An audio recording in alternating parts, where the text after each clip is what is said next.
ఆంధ్రప్రదేశ్లో అధికార కూటమి 164 సీట్లతో పవర్ సీట్ మీద కూర్చున్నారు. ఆంధ్రప్రదేశ్లో అధికారాన్ని లీడ్ చేస్తున్నటువంటి ఎన్డీఏనే కేంద్రాన్ని లీడ్ చేస్తూ ఉంది. కేంద్రంలో తెలుగుదేశం పార్టీ రెండు అతిపెద్ద భాగస్వామ్య పార్టీ. రాష్ట్రంలో వ్యవస్థలన్నీ చేతుల్లో పెట్టుకున్నారు. సంవత్సరం నుంచి విచ్చలవిడిగా వాడుకుంటున్నారు. కేంద్రంలో వ్యవస్థలన్నీ చేతిలో ఉన్నాయి. రాష్ట్ర పత్రికలు వీళ్ళ చేతిలోనే, టీవీ ఛానల్ వీళ్ళ చేతిలోనే, దేశంలో పత్రికలు, టీవీ ఛానళ్ళు అన్నీ వీళ్ళ చేతిలోనే ఉన్నాయి. వ్యవస్థలో ఉన్న మనుషులు డైరెక్ట్గా ఇండైరెక్ట్గా వీళ్ళ కోసమే పనిచేస్తారు. వ్యవస్థలో ఉన్న మనుషులు కూడా స్లీపర్ సెల్స్ లాగా వీళ్ళ కోసం పనిచేస్తారు. రాష్ట్రంలో ఎంత దారుణమైనటువంటి సంఘటనలు జరిగినా కూడా నోరు విప్పే మేధావులు ఇప్పుడు అందరూ కూడా ఎవరూ లేరు. పైగా ఈ ప్రభుత్వానికి బాకా ఊదడానికి మొత్తం వాళ్ళందరూ కూడా సమయం చూసుకొని, వేదిక చూసుకొని ఎప్పుడు బాకా ఊదడానికి సిద్ధంగానే ఉంటారు. ఇన్ని వ్యవస్థలు, ఇంత పరంజామా, ఇంత సిస్టమ్ అంతా చేతిలో పెట్టుకున్నా కూడా రాష్ట్రంలో ఉన్నటువంటి ఈ ప్రభుత్వం ఒక్క వ్యక్తిని చూసి, వైఎస్ జగన్మోహన్ రెడ్డి అనే ఆ వ్యక్తిని చూసి వీళ్ళలో భయాన్ని మాత్రం పోగొట్టుకోలేకుండా ఉన్నారు.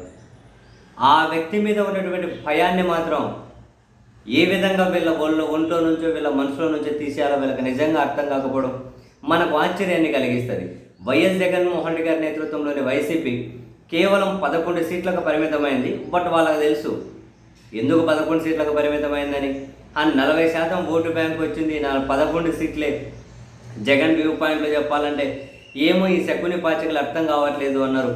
బహుశా అదే కూడా ఈ కూటమి పార్టీలో కూడా అర్థం కావట్లేదేమో, నాకైతే అర్థం కావడం లేదు. కానీ బట్ అడుగడుగున జగన్మోహన్ రెడ్డి అనే వ్యక్తి మీద వీళ్ళకు ఉన్నటువంటి టన్నుల భయాన్ని ఎలా పోగొట్టుకోవాలో తెలియడం లేదు.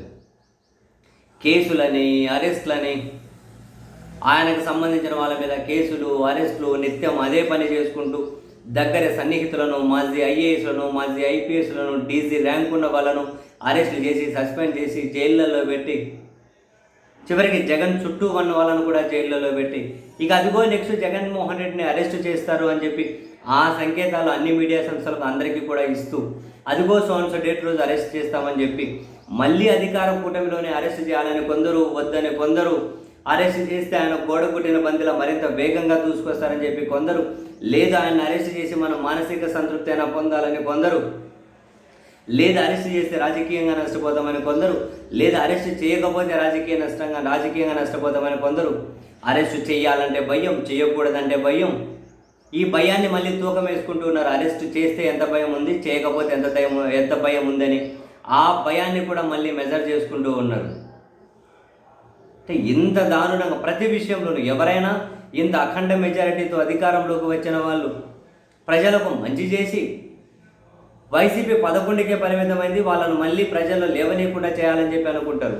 కానీ కక్షలు, కార్పణ్యాలు, క్యారెక్టర్ అసాసినేషన్ చేసి, బురద పూసి, పత్రికలతో దుష్ప్రచారం చేసి, టీవీ ఛానల్తో దుష్ప్రచారం చేసి, అబద్ధాన్ని నిజాలుగా, నిజాలను దుష్ప్రచారాలుగా నిత్యం జనంలోకి తీసుకెళ్తూ, అసలు నిస్సిగ్గుగా పత్రికలు, టీవీ ఛానల్ అంటే మనం రవ్వంతైనా బాధ్యతాయుతంగా ఉండాలి అనే దాన్ని కూడా వాళ్ళు మర్చిపోయేలా చేసి, లేదు మనం లేచిన దగ్గర నుంచి పడుకునే వరకు జగన్ మీద విషయం చెప్పడం, జగన్ను టార్గెట్ చేయడం, జగన్ మీద దుష్ప్రచారం తప్ప మనకు వేరే డ్యూటీ ఏమీ లేదు అని అందులో పనిచేసే స్క్రిప్ట్ రైటర్లు కూడా రోజు వాళ్ళ అక్షరాలకు, వాళ్ళ మాటలకు పదును పెట్టుకుంటూ ఇంతమంది పనిచేస్తూ ఉన్న రాష్ట్రం, కేంద్రం, రాష్ట్ర వ్యవస్థలు, కేంద్ర వ్యవస్థలు, పత్రికలు, టీవీ ఛానళ్ళు, లోకలు, జాతీయం అయినా కూడా జగన్మోహన్ రెడ్డి గారిని ఏ విధంగా ఎదుర్కోవాలి, ఎట్లా బలహీనం చేయాలి, ఏ విధంగా వాళ్ళను మనం ఫేస్ చేయాలి అని చెప్పి ఆ భయాన్ని కూడా పోగొట్టుకోలేకున్నారు. వీళ్ళ ధైర్యాన్ని కూడా నింపుకోలేకున్నారు. మీరు వాళ్ళ బాడీ లాంగ్వేజ్ చూడండి, వాళ్ళు మాట్లాడేటప్పుడు చూడండి, వాళ్ళ మాటలను మీరు పరిశీలించండి. అధికారంలో ఉండి కూడా నిత్యం దుష్ప్రచారాన్ని వాళ్ళు ఆయుధంగా వాడుకుంటున్నారంటే, అధికారంలో ఉండి కూడా ప్రతిపక్షానికి మించి మరి వాళ్ళ విధానాలు ఉంటూ ఉన్నాయి, వాళ్ళ మాటలు వింటూ ఉన్నాయంటే, అసలు జగన్మోహన్ రెడ్డి గారి మీద మద్యం కేసు అని అందరికీ కనిపిస్తుంది. మద్యం కేసు అని చెప్పి ఎక్కడే కూడా ఈ విచారణ సంస్థ సేకరించిన ఆధారం ఒకటి లేదు. వీళ్ళు చెప్పారు, వాళ్ళు చెప్పారు, వాళ్ళు చెబుతారు, వీళ్ళు చెబుతారు. ఈ చెప్పారు, చెబుతారు అనే దాని మీద ఎక్కడ విచారణలు నడవవు. ఎవరో చెబితే దాని మీద ఆధారంగా ముందుకెళ్దామని ఏవి నడవవు. మరి అటువంటి పరిస్థితుల మధ్య అటువంటి పరిస్థితుల మధ్య మరి ఇక జగన్ ఏదో కేసు పెట్టి అరెస్ట్ చేయాలని చెప్పి ఒక సెక్షన్, వద్దురా బాబు జగన్ జోలికి అని చెప్పి మరో సెక్షన్, అండ్ ఇప్పటి నుంచే కొందరు జగన్ వస్తే ఏం చేశాడని చెప్పి మళ్ళీ భయపడుకుంటూ ఆ భయాన్ని టీవీ వేదికల మీద పత్రికల అక్షరాల రూపంలో కనుక వ్యక్తపరుచుకుంటూ ఇంతనా? మీరు జస్ట్ ఇమాజిన్, జగన్కి వ్యతిరేకంగా ఉన్న ప్రభుత్వాలు, రాష్ట్రం, కేంద్రం, వ్యవస్థలు, పత్రికలు, అవి ఇవి, స్లీపర్ సెల్స్ లాంటి మేధావులు అందరూ కూడా ఒకరికొకరు ధైర్యాన్ని నింపుకోలేకున్నారా? ఏ నిర్ణయం తీసుకోవాలన్నా భయపడే పరిస్థితి ఎందుకు వచ్చింది? ఎందుకు ఇంత తర్జన పడుతూ ఉన్నారు? అసలు ఓడిపోయి 11 సీట్లకు పరిమితమై కూడా జగన్మోహన్ రెడ్డి ఇంతగానం వీళ్ళను భయపెడుతున్నారు అంటే ఆయన మౌనంగానే భయపెడుతూ ఉన్నారు. ఆయన చాలా మౌనంగానే భయపెడుతూ ఉన్నారు. మరి వీళ్ళు ఇంత భయపడుతూ ఉన్నారు అంటే జగన్ బలాన్ని వీళ్ళు కరెక్ట్గానే అంచనా వేస్తూ ఉన్నట్లున్నారు. అండ్ ప్రభుత్వ వ్యతిరేకత కూడా తోడైంది అనుకుంటున్నారు. ఇప్పుడు సంవత్సరం అయింది అధికారంలోకి వచ్చి.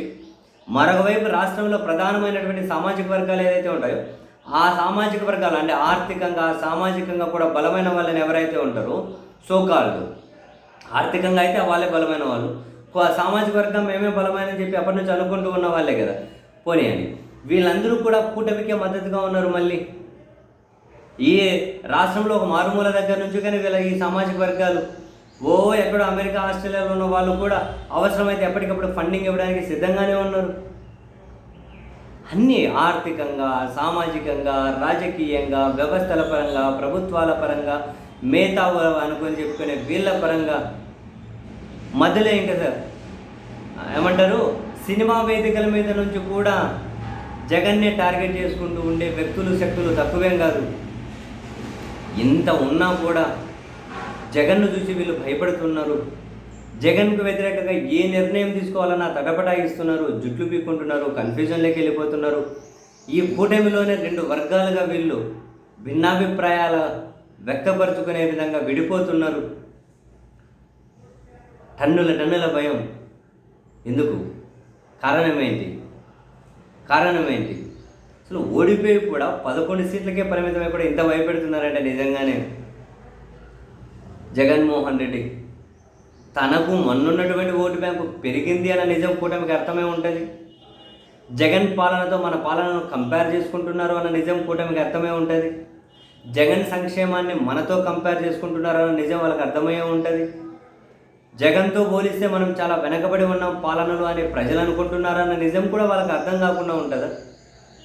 ఏ విషయంలో వాళ్ళు ఒక పర్ఫెక్ట్ నిర్ణయం తీసుకున్నారు? అమరావతికి అప్పులు తీసుకురావడం తప్పితే మీరు చెప్పండి. ఓడిపోయి కూడా ఇంత భయపెట్టడం నిజంగా జగన్తో భయాసాన్ని.